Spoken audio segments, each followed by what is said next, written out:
Hi guys, I am first professional MBBS student from HBD Medical College and doctor R N Cooper hospital Mumbai. देखिए आज के video में हम बात करने वाले हैं महा CET सेल पे जो नीट यूजी का एडमिशन प्रोसेस के लिए जो काउंसलिंग स्टार्ट हो चुका है। MBBS BDS के लिए अभी प्रेफरेंस भर रहे बहुत सारे बच्चे। हमारे बहुत सारे बच्चों ने सक्सेसफुली वो जो फॉर्म है सबमिट कर दिया है, लेकिन बहुत सारे बच्चे ऐसे हैं जिन्होंने फॉर्म भरते टाइम बहुत सारी गलतियाँ कर दी है। और वो बच्चों को वो अभी प्रॉब्लम आ रही है कि वो डर रहे कि क्या होगा हमारे मतलब हमारे साथ क्या होगा कि हमने फॉर्म तो गलत भर दिया है, तो फिर क्या हम नया फॉर्म भर सकते हैं क्या। इस वीडियो में हम बहुत सारे डाउट्स क्लियर करने वाले हैं, तो वीडियो को लास्ट तक देखना। और अगर हमारे चैनल पे आप नए हो तो चैनल को सब्सक्राइब कर देना और बेल आइकन को ज़रूर हिट कर देना। तो देखिए इस वीडियो में हम क्या बात करने वाले हैं। सबसे इम्पोर्टेंट ये है कि जिन बच्चों ने फॉर्म भरते समय पहली जो स्टेप रहती है फॉर्म की, उसमें अगर कोई गलती कर दी है, उन्होंने गलती से OCI पे यस कर दिया, अलग कैटेगरी सिलेक्ट कर दी, अगर कोई फॉर्म भरते टाइम अलग मतलब अलग डॉक्यूमेंट्स अपलोड हो गए आपसे, या फिर कोई भी गलती अगर आपसे हो गई है, तो उसके रेक्टिफाई कैसे करना है, उसको सुधारना कैसे है। क्या आप दो फॉर्म भर सकते हो क्या, मतलब पूरा फॉर्म सबमिट करने के बाद भी क्या आप दूसरा फॉर्म भर सकते हो क्या, चॉइस फिलिंग करने के बाद क्या आप अनलॉक कर सकते हो क्या।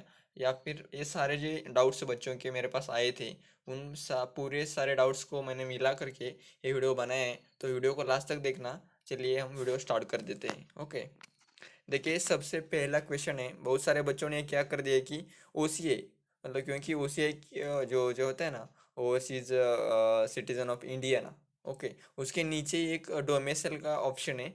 तो डोमेसाइल के ऑप्शन के सामने यस करने की मतलब वहाँ पे यस करना था बच्चों को, लेकिन बच्चों ने गलती से OCI के सामने यस कर दिया है। बहुत सारे बच्चों ने ये फील कर दिया है। अभी तक मुझे बहुत सारे बच्चे कॉल मैसेज करके पूछ रहे कि सर क्या करना है क्या करना है, अगर मैंने यस कर दिया। देखिए अगर आप यहाँ पे फॉर्म के भरते टाइम अगर यहाँ पे OCI के सामने यस करते हो, मेरी बात ध्यान से सुनिएगा।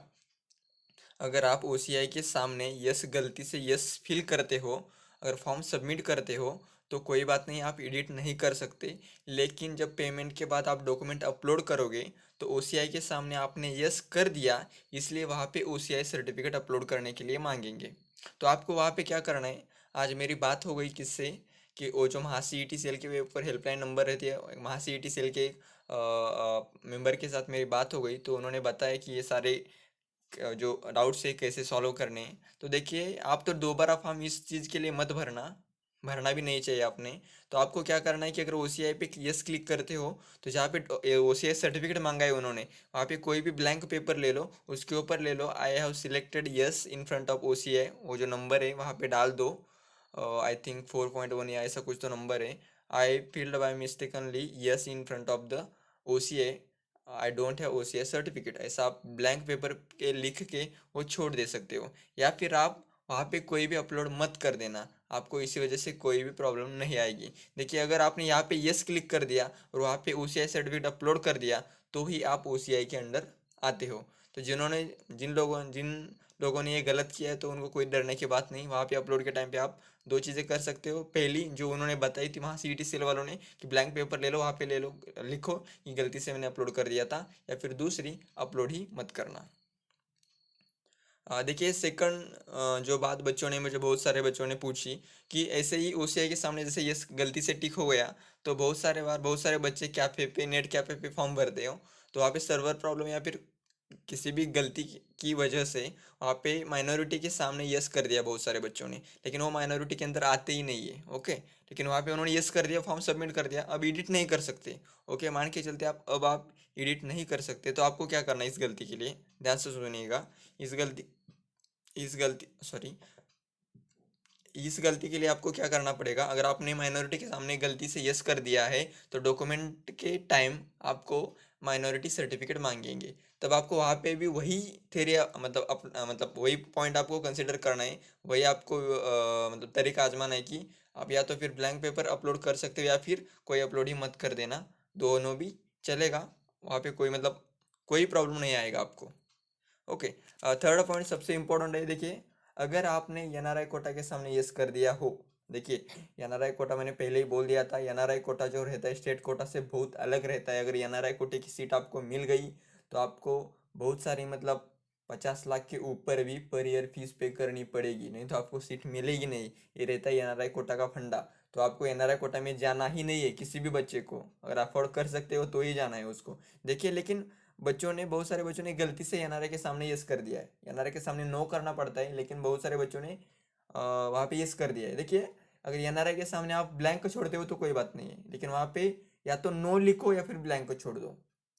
अगर आपने इसके सामने यस कर दिया है तो आपको आगे जाके डॉक्यूमेंट टाइप पे एनआरआई सर्टिफिकेट मांगेंगे। तो अब आपको एनआरआई सर्टिफिकेट अपलोड नहीं करना है, और वो आपको नहीं करेंगे तो एनआरआई कोटा के अंदर आप नहीं आओगे। तो ये भी क्वेरी सॉल्व हो गया, मतलब ये हो गया तो भी आपको कुछ करने की ज़रूरत है ही नहीं है। ओके। अगर आपने रॉन्ग कैटेगरी सिलेक्ट कर दी, बहुत सारे बच्चों का हुआ है, एक बच्चे का हुआ था उसकी ओबीसी कैटेगरी है, लेकिन ओबीसी के साइड में एसबीसी कैटेगरी है, तो उसने एसबीसी को क्लिक कर दिया और फॉर्म सबमिट कर दिया। ओके। आप इसी देखिए ये सबसे इम्पोर्टेंट पॉइंट है। अगर आपके साथ ऐसा हो गया है तो आप 2 पॉइंट यहाँ पे देखिए, आपको 2 काम करने हैं यहाँ पे। सबसे पहले सीईटी सेल के होम पेज पे देखिए, अगर आप में से मतलब किसी भी बच्चे ने ये सारी जो मैं गलतियाँ यहाँ पे दे रहा हूँ, क्वेश्चंस दे रहा हूँ, जो भी क्वेरी आपकी है, इन सारे के लिए आपके पास एक ही लीगल ऑप्शन है, आपको इनको रेक्टिफाई करना है। तो आपको हेल्पलाइन नंबर जो उन्होंने दिए महा सीईटी सेल के होम पेज पे, उनको कॉल कर देना है, वो जो पूरी बात बता देनी है, और उनकी परमिशन लेकर ये सारी चीज़ें आपको करनी है, मतलब कोई भी गलती हो आपकी। ओके। इस कंडीशन में बेटर रहेगा कि आप दूसरा फॉर्म सबमिट कर दीजिएगा।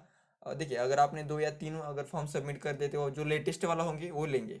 ओके, पहला वाला नहीं, लेटेस्ट वाला, तो लेटेस्ट में ये गलती ना करें। इससे पहले प्री इन्फॉर्म किसको करना है, महा सीईटी सेल को आप मेल भी कर सकते हो, उनको मेल कर दो, ये मेरा रोल नंबर है, ऐसी ऐसी गलती हो गई थी इसलिए मैं दोबारा फॉर्म भर रहा हूँ, यानी जिस दिन फॉर्म भर रहे हो उसकी डेट डाल दो, वो मेरा फाइनल फॉर्म रहेगा। ओके।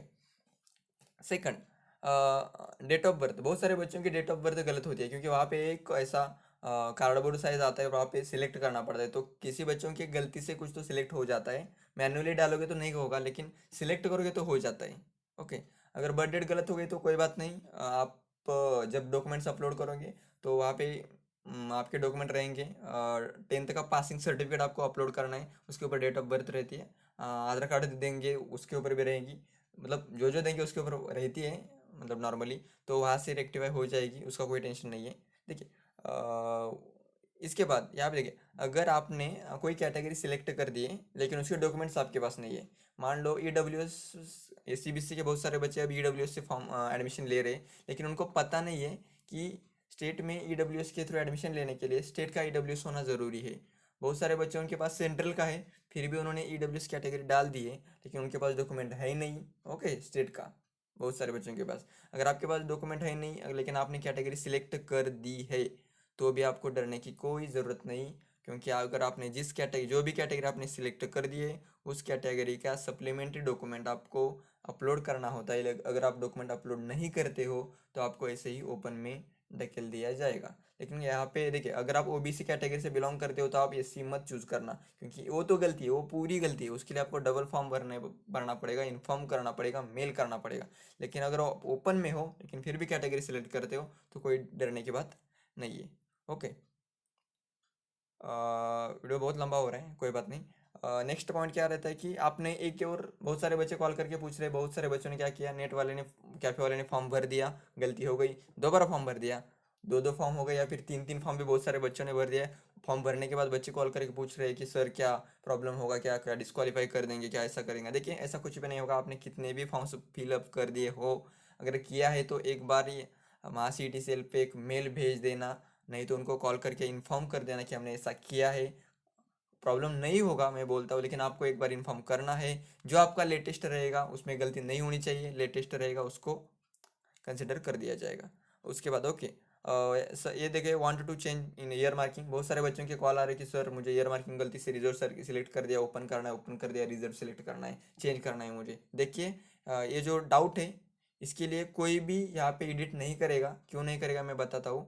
अगर आप ईयर मार्किंग के सामने ओपन सेलेक्ट करते हो तो आप ओपन के जो स्टूडेंट्स है अदर, उनको फ़ायदा होगा, रिजर्व करते हो तो रिजर्व वालों को फ़ायदा होगा, लेकिन इसमें से आप कुछ भी डालो आपका कोई भी नुकसान नहीं होगा, कोई भी फ़ायदा नहीं होगा। इसको नहीं चेंज करना है आपको, जो फिलअप हो गया तो वो हो गया। देखिए उसके बाद देखिए, यहाँ पे बहुत सारे बच्चों ने गलती कर दी। मैंने बहुत सारे बच्चों को देखा है कि उन्होंने क्या किया है कि मार्क लिस्ट और सर्टिफिकेट उन्होंने देखा ही नहीं है, मार्क लिस्ट सर्टिफिकेट की जगह अपलोड कर दिया है। देखिए, दोनों है, दिखते तो सेम है, लेकिन सर्टिफिकेट पे डेट ऑफ बर्थ होती है जो कि मार्क लिस्ट पे नहीं होती है, तो आपको ध्यान दे के सर्टिफिकेट ही अपलोड करना है। ओके। और अगर आपको जो भी प्रेफरेंस भरने हैं, जो भी चॉइस ऐड जो करना है वो आपको सेव करना है, आपको पहले लॉक नहीं करना है उसके। अगर लॉक करोगे तो अनलॉक नहीं हो जाएगा। एक दिन दिया है लॉक अनलॉक करने के लिए, आप कर सकते हो। इसके बावजूद, इतने सारे जो पॉइंट्स है इसके बावजूद भी अगर आपको कोई भी डाउट है, कोई भी गलती हो गई है या फिर कुछ भी है, तो आप मेरे को कमेंट सेक्शन में लिख सकते हो, या फिर मेरा इंस्टाग्राम आईडी है वहाँ पे आप कॉल कर सकते हो, मतलब मैसेज कर सकते हो मेरे को। तो ये था आज का वीडियो। मुझे लगता है बहुत सारे बच्चों के डाउट्स क्लियर हुए होंगे। तो थैंक यू सो मच। अगर आपको ये वीडियो अच्छा लगे तो लाइक करो, शेयर करो एंड सब्सक्राइब करो। और बहुत सारे बच्चों को ये वीडियो शेयर करो ताकि उनको भी, अगर उनकी भी ये गलती हो गई है तो उनको पता चले कि गलती को कैसे सुधारना है। देखिए, गलतियाँ सबसे होती है, लेकिन इन गलतियों को सुधारने वाला जो रहता है, मतलब मतलब उससे ही अच्छा इंसान कहा जाता है। मतलब गलतियाँ तो होगी, लेकिन आपको उसको रेक्टिफाई करते आगे जाना है। Okay, thank you so much, bye bye.